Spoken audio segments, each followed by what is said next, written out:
Miren, esta mañana hablábamos en el programa, un intenso debate con relación a lo que tiene que ver con el Estado social democrático y de derecho. Como ustedes saben, 3 de los 4 que estamos acá somos abogados. Por eso yo debo tener el mallete. En este caso, el compañero Francis Rodríguez planteaba que hay gente que merece la muerte. Hay, ¿verdad? Eso choca directamente con lo que tiene que ver con el Estado social democrático y de derecho. Sin embargo, yo estoy de acuerdo con el compañero Francis. ¿Y por qué? Porque yo creo fielmente que cuando el Estado o cuando una persona o varias personas le niegan el derecho a los débiles y el Estado no hace nada, entonces la violencia es necesaria. Por eso ustedes escuchan que aquí mucha gente dice, no, el tema de la huelga. Sí, pero la huelga es el método violento que le deja el Estado a los de abajo. La revuelta, la revolución. Y podernos irnos a la historia. Porque, señores, miren, yo creo algo, que la gente tiene que saber historia y tiene que tener datos, tiene que tener estadísticas. Porque la historia es lo que te permite conocer los hechos del pasado, para poder entender el presente y proyectar el futuro. Pero la estadística es la que te permite ver la frecuencia con la que se dan las cosas. Cuando tú la combinas, tienes ciencia pura y puedes adivinar o puedes presagiar lo que viene a futuro. Por eso ustedes ven que aquí normalmente nosotros decimos una cosa que luego se produce. Es porque estamos aplicando historia y estadística.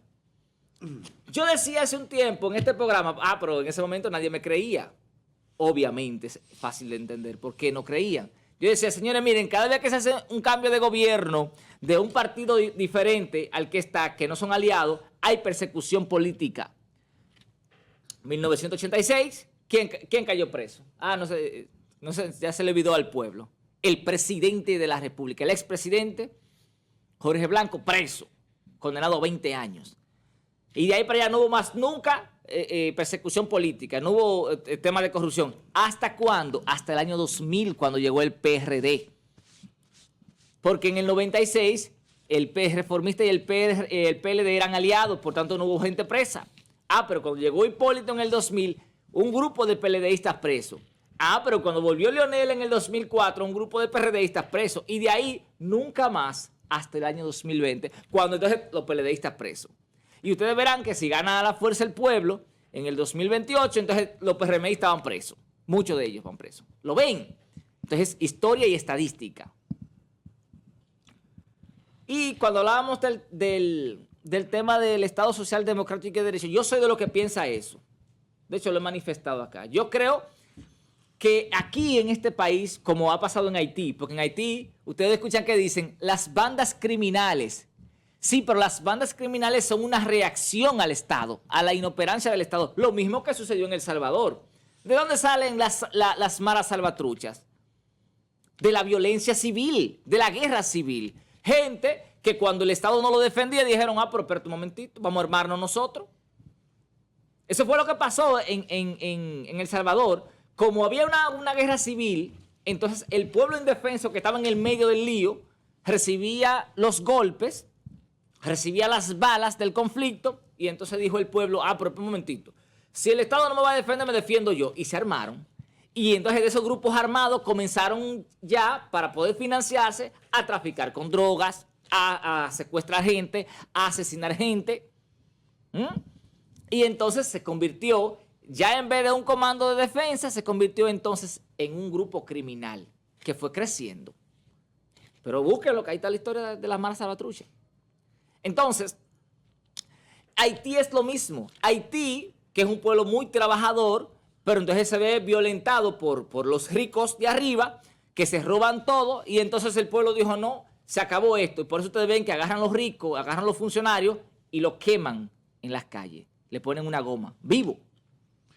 Esa es la reacción. Le ponen el collar de Puerto Príncipe, así es que se llama. Entonces, ¿qué pasa?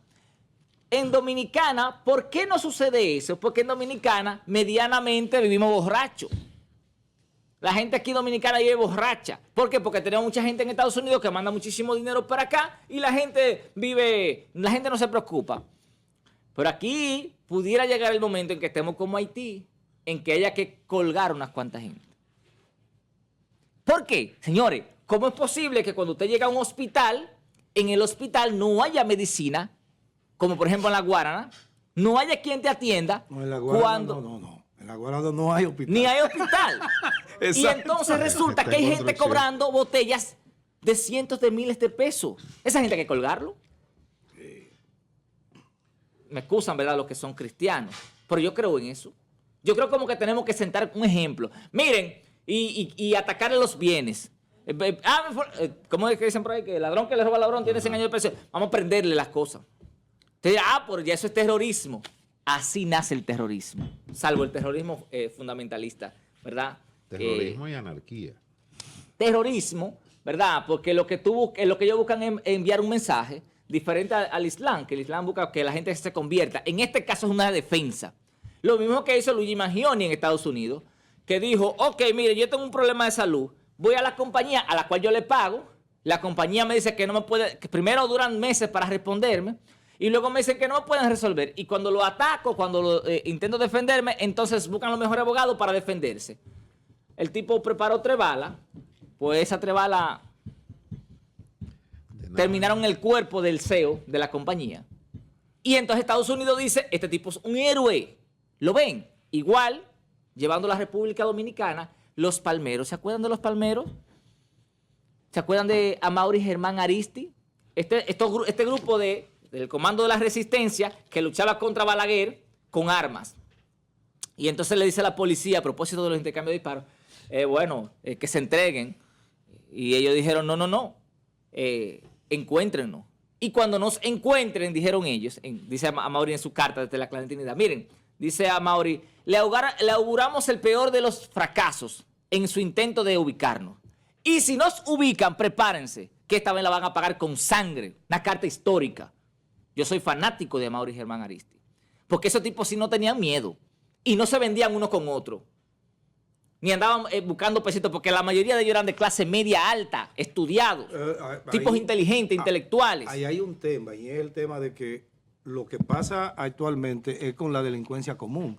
Estos no eran delincuentes. No, claro. Estos son gente que asumieron las armas como respuesta política a sus criterios, a sus ideologías políticas. Pero la policía decía que eran delincuentes. No, pero eso era lo que decía la policía, pero la realidad es esa que yo digo. Igual ahora, por ejemplo. Ellos no son delincuentes, ellos no eran delincuentes, todo obviamente lo contrario. Que no, totalmente igual que el ingeniero Hasbún, Amin Abel Hasbún. Igual que la mayoría, son delincuentes y lo mataban por eso. Oye, el mejor estudiante de ingeniería, aún en el estado de persecución que se encontraba, ese muchacho sacaba A en sus materias. Entonces decía Amaury Germán Aristi en su carta, le auguramos a ustedes, al gobierno, que nos están pidiendo que nos entreguen, el peor de los éxitos o de los fracasos en su intento por encontrarnos. Y si nos encuentran, prepárense, le dijeron, que esta vez la van a pagar con sangre. No lo mismo, decían ellos, capturar a revolucionarios que se entregan desarmados que nosotros que estamos armados y dispuestos a perder la vida. Y así fue. Se llevaron 8. Ellos estaban en una cueva escondidos y duraron como alrededor de casi 24 horas tirándole tiro, bomba y de todo. Tuvieron que traer hasta un helicóptero de Estados Unidos y un avión. Y aún así se llevaron 8.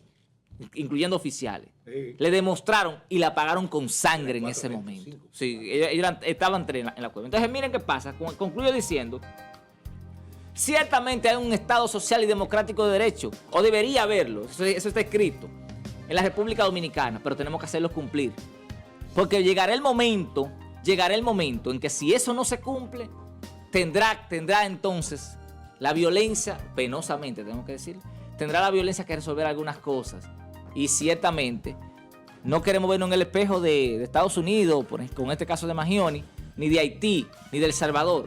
Pero cuando a la gente tú lo que le lleva es desesperación, la desesperación trae violencia. Bien, gracias, Yerjan La Antigua.